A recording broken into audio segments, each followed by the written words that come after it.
എല്ലാത്തിനും A+ കിട്ടിയില്ല എന്ന് പറഞ്ഞ് നിരാശപ്പെട്ടിരിക്കേണ്ട. A+ ഇല്ലാത്ത ആളുകൾ ഇന്ന് ലോകത്തെ അറിയപ്പെടുന്ന വലിയ മഹാന്മാരായിട്ടുണ്ട്. അപ്പോൾ അതുകൊണ്ട് A+ലല്ല കാര്യം, നമ്മുടെ പ്രവൃത്തിയിലാണ് കാര്യം.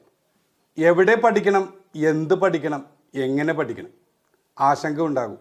ഇപ്പോൾ +2 SSLCയും കഴിഞ്ഞ് നിൽക്കുകയാണ്. രക്ഷിതാക്കൾക്ക് പല കോഴ്സുകളുള്ളതിൻ്റെ പേരിൽ എൻ്റെ കുട്ടി ഏത് നിലക്കെത്തണമെന്നുള്ള ഒരു ആശങ്ക ഉണ്ടാകും. ആ ആശങ്കയ്ക്ക് പരിഹാരമുണ്ട്.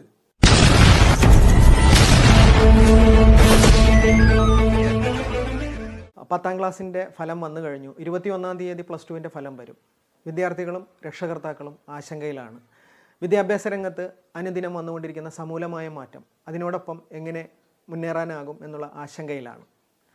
അതോടൊപ്പം തന്നെ ഉന്നത വിജയം നേടുന്നവർക്ക് മാത്രമേ ഇനി മുമ്പോട്ട് പോകാൻ കഴിയൂ, അതല്ലെങ്കിൽ ഉന്നതമായ സ്ഥാനങ്ങൾ വരൂ എന്നുള്ള ഒരു മിഥ്യാധാരണ പല ആളുകൾക്കുമുണ്ട്. എന്നാൽ പരീക്ഷാ പേപ്പറിൻ്റെയോ അല്ലെങ്കിൽ മാർക്ക് ലിസ്റ്റിൻ്റെയോ അടിസ്ഥാനത്തിലല്ല കുട്ടികളുടെ കഴിവുകൾ തീരുമാനിക്കുന്നതും അവർക്ക് അവസരം ലഭിക്കുന്നതും.